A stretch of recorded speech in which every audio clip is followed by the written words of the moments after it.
Hey, it's so great to have you here today, Chris. I'm really excited to have a chat with you about where you are right now and how you got to the place that you're in. And I was actually thinking back, I don't think we've had on the show so far a guest that specialises in Bowen specifically. And I know not only do you do Bowen, but you're heavily involved in the Bowen industry or community here in Australia in training, being president of their association for a while there as well. So it's really fantastic to have you on board. Welcome. Oh, thanks very much, James. It's a real pleasure to be here. Fantastic. I'm going to start by asking where you are right now in your business and any of the stuff you're doing with the Bowen Association.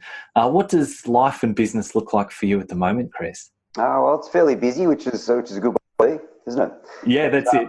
So I operate out of Belmont here in Geelong.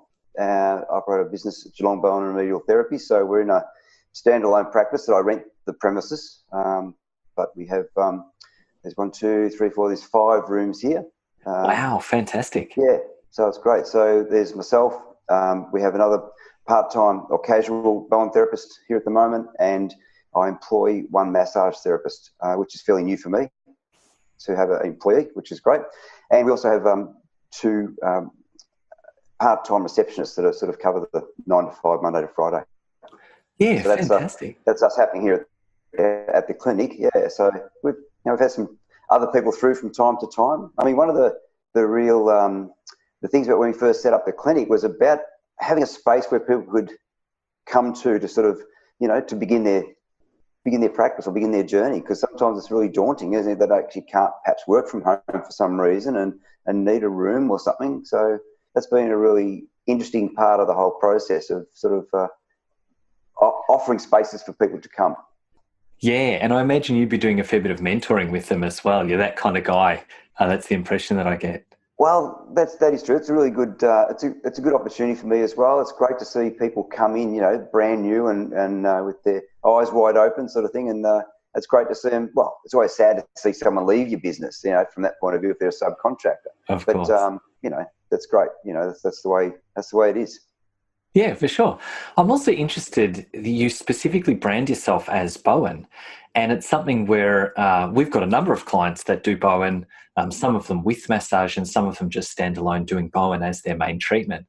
And I know one of the questions that always comes up for us as business coaches is a sort of concern about Bowen, the name, not being particularly well known out in the normal world outside of massage and manual therapies, and how they can market that as a therapist, how they can get their name out there as a Bowen therapist, and what sort of words they use and how they can differentiate themselves from normal massage and set an expectation for potential clients of what they can see. How do you deal with that? Well, a real passion for me, James, over the last 20 years that I've been a Bowen therapist, if you like, has been trying to spread the word and get that word out there, that what is Bowen therapy. Some people have heard of it. In fact, these days a lot more people have heard of it, whereas in the past people would say, well, what's that? Or I've got no idea, or I've heard of it, but I don't have a clue what it is, And certainly being in Geelong was a bit strange because Tom Bowen was from Geelong. So that's right. Yeah, I knew that. That's right. He operated here through the 50s, 60s, and finishing practice and passing away in 1982. So it's been quite a while. But in fact, there's more Bowen therapists in southeast Queensland than there is around the Geelong region anyway. But now it is international. So there's it's quite incredible the way it's spread around the world, and it's moving exponentially in a lot of countries through Europe. So areas like Bulgaria, they're going into Russia and a lot of those Eastern Bloc countries now, as well as and soon China will probably be the next frontier they're moving into as far as teaching and that sort of thing goes. It's quite well known. Wow. Well known. There's therapists in obviously in Europe and America and UK and those areas as well. So one of the challenges is letting people know what Bowen therapy is, because and that's probably been part of my whole journey, I reckon. I mean, that's why one of the reasons I teach Bowen therapy. I was a president of the Bowen Association Australia for about 15 years. And I now chair the Bowen Training Australia, which is the organisation that runs the RTO that teaches it in Australia. So it's fantastic. And not having it being absorbed, if you like, by massage, which I think, because it is a standalone, it is a different philosophy. So that's certainly one of the thing that sort of changed. Because people, as you say, people come in and say, look, what's Bowen therapy? And that's one of the hardest questions we get to answer as a Bowen therapist, you know. It's really interesting. But sometimes I say the main difference is that it's giving the body a stimulus and allowing the body to create change. Whereas sometimes we think of, because I do myotherapy, I have an advanced diploma in myotherapy as well.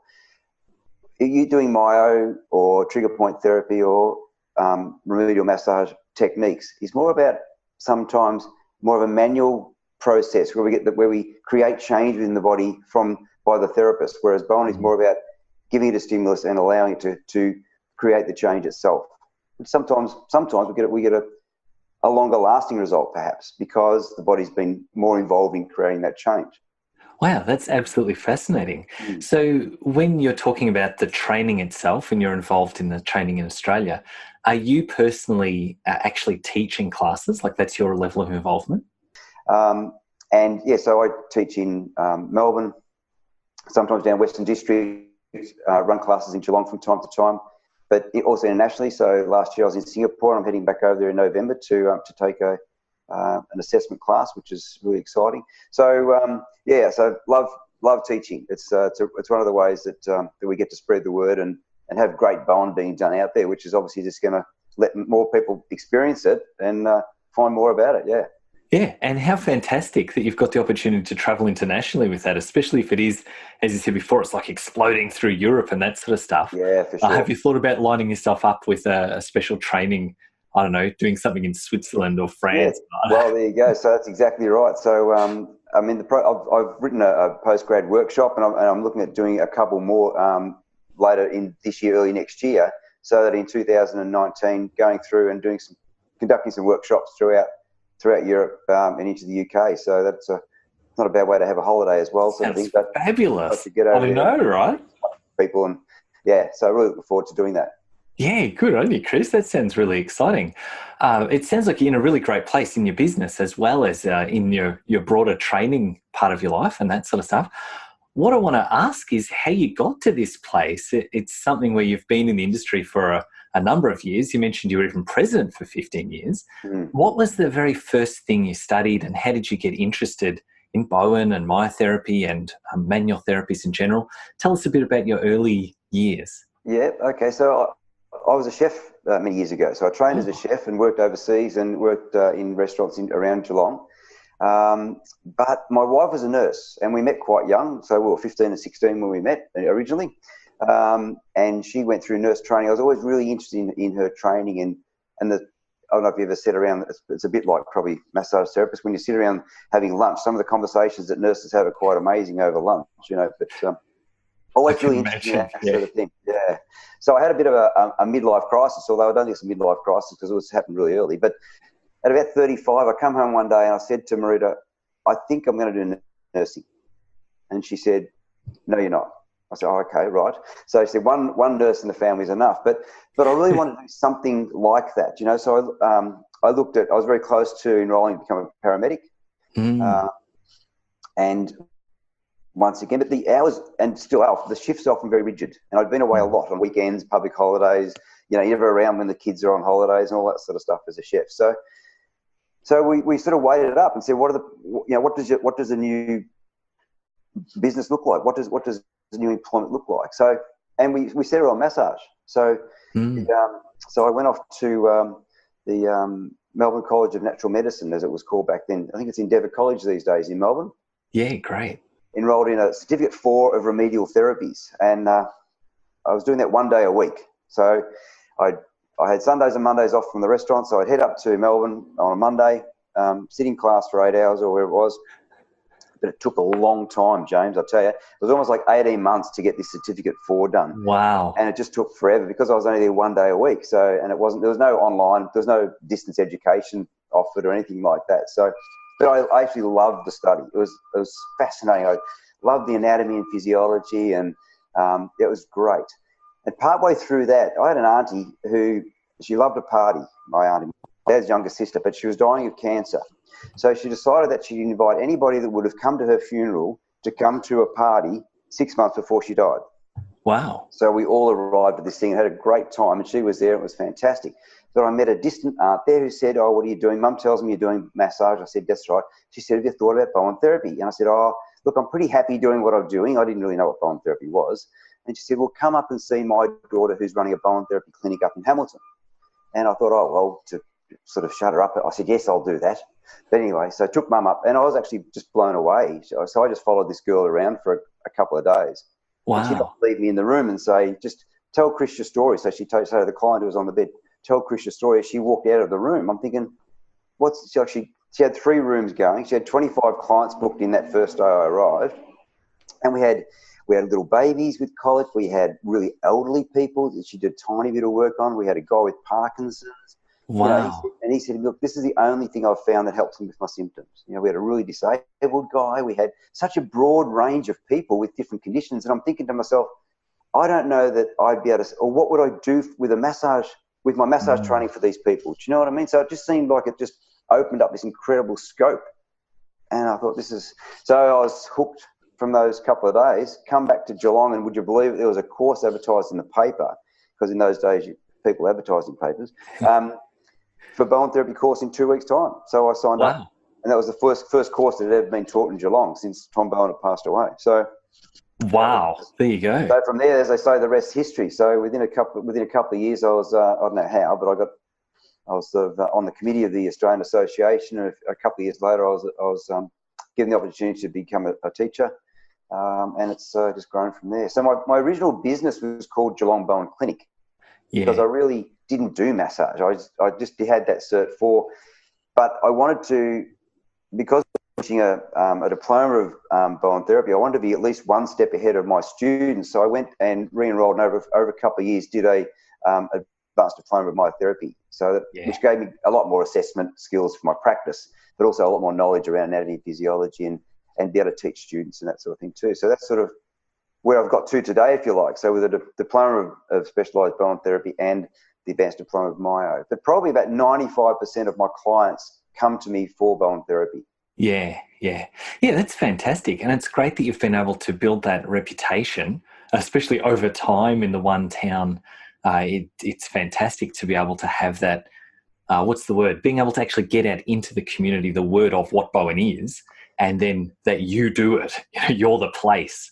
That's right. But it's great to be able to teach other people. I have no problem teaching other people who live around Geelong region Bowen therapy, because sometimes people say, aren't you just creating competition for yourself? But it's about actually being able to say, hey, this is an amazing therapy that I believe a lot of people, it may be able to help a lot of people. So why not get good Bowen therapists out there doing good Bowen and seeing how we can go with that, And the more other people that are out there doing it, other therapists, the more the word spreads about what Bowen actually is. That's right. It's actually like increasing the size of that client base. It's like making more pie instead of looking at how you're cutting it up. Yeah, and just make enough for everyone. It's exciting, actually. We've in the process of creating a documentary about Tom Bowen and about the spread of the therapy and what it is. So we're in the process of that at the moment. So I'm heading over to the Bowen Therapy Federation Association, which is the other Bowen association in Australia, over to their conference in October, well, later this month, isn't it? And speaking about the documentary and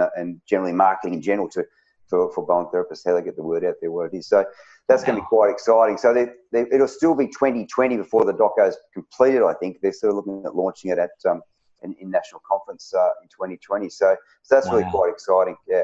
That's fantastic. Good on you. What about if you look back at the business side of things specifically, and we're talking about starting off by yourself as a Bowen therapist in a world where Bowen wasn't particularly well known, especially back then. That's been part of your journey over that time. Yep. What sort of challenges did you have when you first started up, and how did you overcome those? The main one was really, I worked from home originally, so I was still working at the restaurant.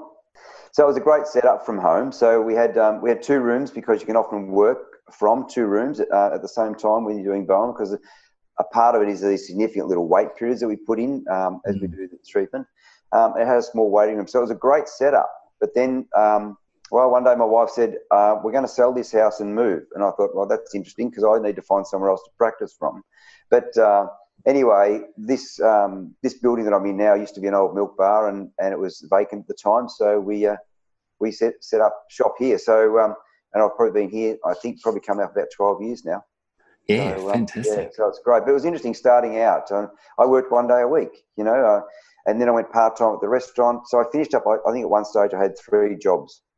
Wow. And, well, I started doing, I always teaching anyway. So I was teaching a little bit at the Gordon, but hospitality, and working at the restaurant part-time. And I was this burgeoning Bowen therapy business at the Geelong Bowen Clinic, as it was called then.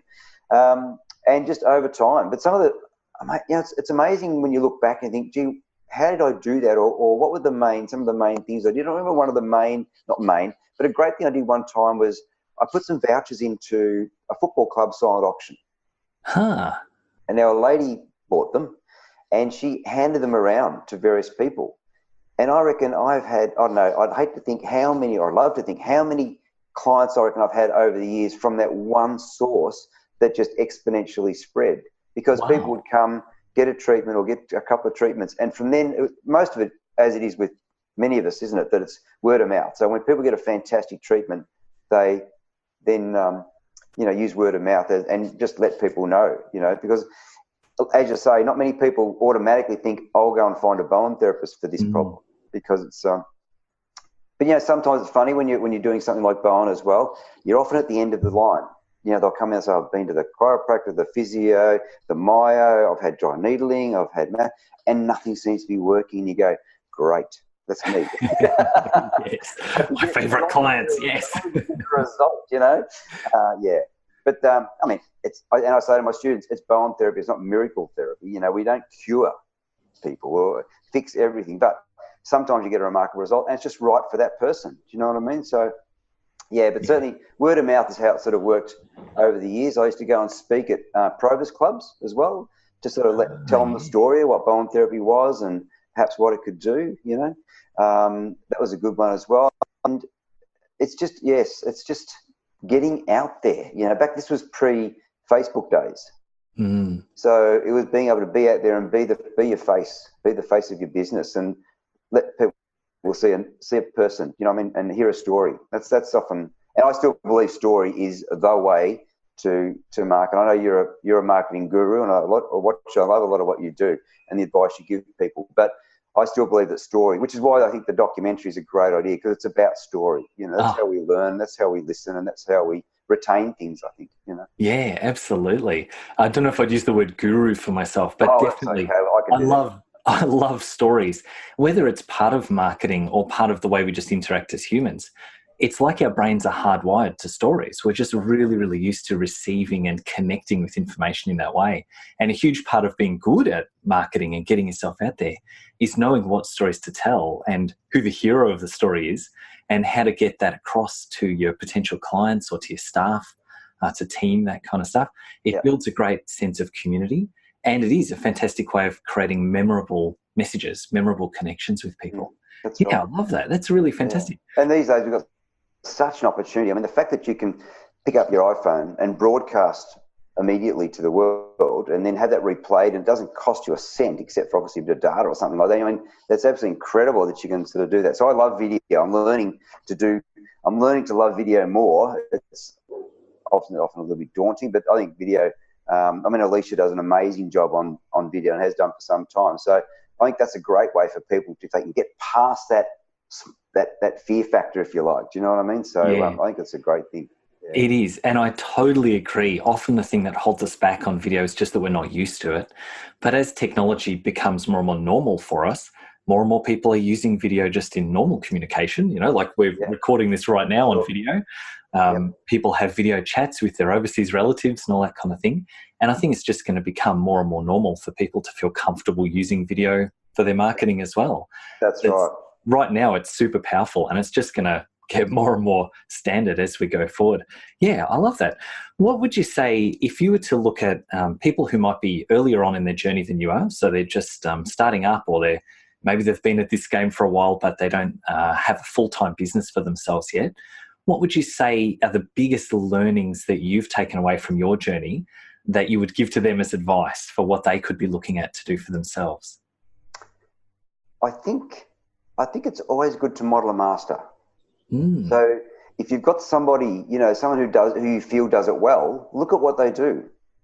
And often people don't mind answering some questions. If you've got someone even in your area that's going really, really well and seems to do a really good business, you can follow what they do and you can see how they do it and model someone. There's no point reinventing the wheel. You don't have to be different necessarily.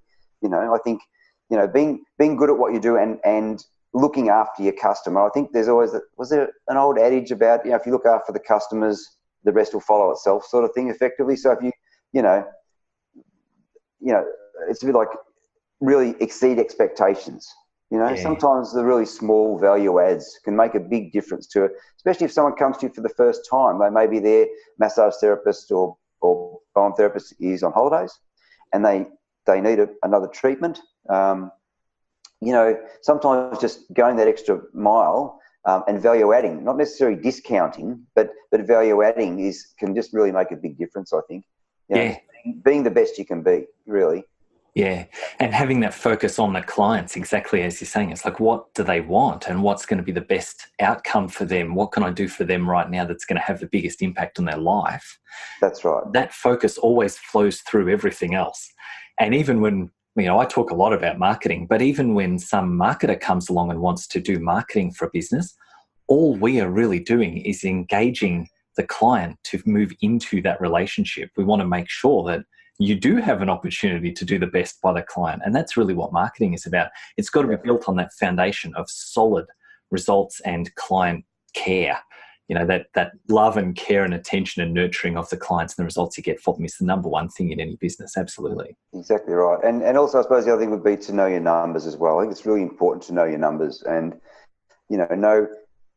it's funny if we sort of pick how many clients we need or how many clients we would like to treat, if you like. Do you know what I mean? It's amazing how the decisions you then make move you forward in that direction. But if you don't have that goal or that mindset, you might not make the same decision. Do you know what I mean? So I think it's just good to sort of have that sort of look for a first place. And, some people say, well, it's okay for you because you've been around for a long time and people know your name and that sort of thing. But I still think that's probably really important. Even if your first goal is 8 clients a week, you think to yourself, if I get 2 clients a day or, I can do 3 and 5 or something like that, that's my goal. Well, as soon as you get near that, then you need to reassess your goal and move forward again. Do you know what I mean? But I think having a goal is really important. Yeah, I love it. You're speaking my language totally, Chris. We talk about that sort of stuff all the time. It's fantastic. Cool. Yeah, setting a goal enables you to move forward in the direction that that goal is. And it even helps with the testing and measuring phase. It's like whenever you do anything, you can say, did that get me closer to my goal or did it not? And if it's getting you closer, then it's awesome. Keep doing it. Exactly. But if it's not, then it's a distraction. And so that's how we can utilize our time and our energy to move forward more quickly towards the business and the client impact that you want to be able to have. Yep. Yeah, I love that. That's really great. Thank you for sharing. I guess coming back to the technology side of things, something you mentioned to me just before is that you're actually running your own podcast now, which I think is for Bowen therapists specifically. Is it? Tell me a bit more about that. Yeah, it's called the Bowen Buzz. So I started about nearly 2 years ago. We did 22 episodes. It's been on holidays for the last few months, but I'm going to record another podcast this week. And yes, it's for Bowen therapists, but also for other soft tissue therapists as well, perhaps that might be interested.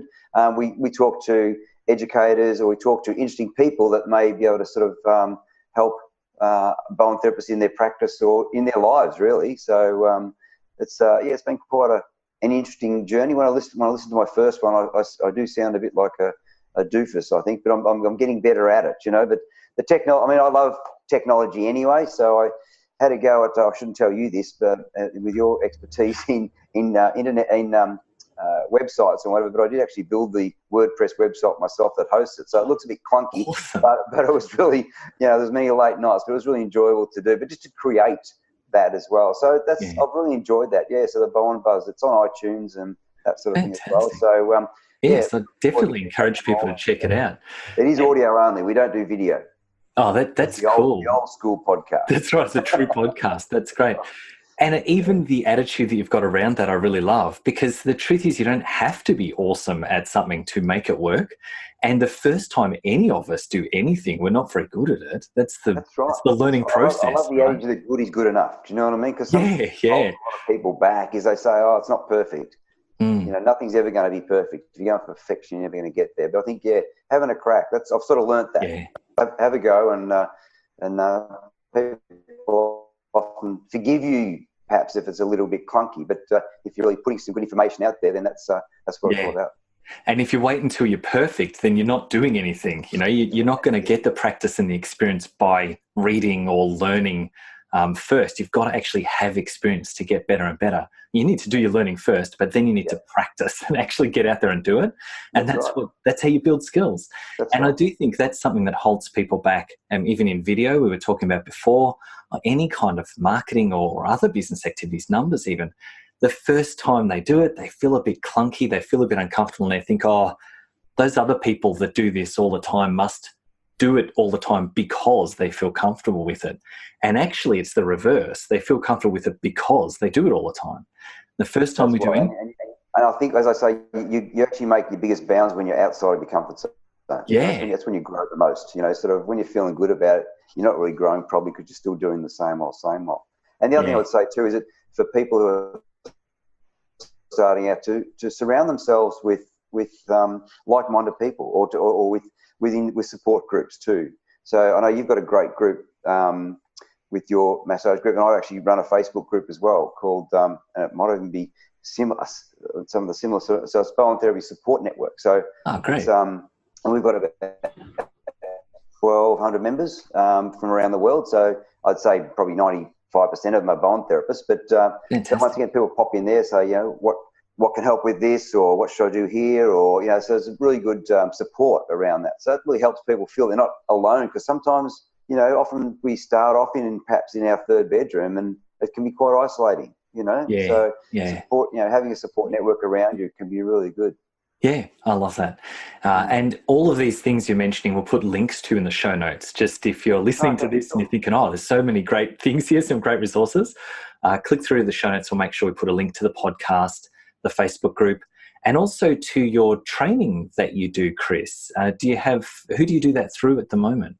So Bowen Training Australia is a registered training organisation. Oh, yeah. Yep. So, and we can pop the link in there to the national site. So there's instructors all around Australia and obviously around the world as well. So if someone wanted to train in Bowen therapy in Hong Kong or Bulgaria or anywhere like that, I don't know if you've got any members in Bulgaria, or UK. But they'd certainly be able to find a trainer over there, so we can put them in touch with those as well. Yeah, fabulous. And does someone need to be a massage therapist or some other kind of therapist first, or is Bowen standalone training? Well, it can be.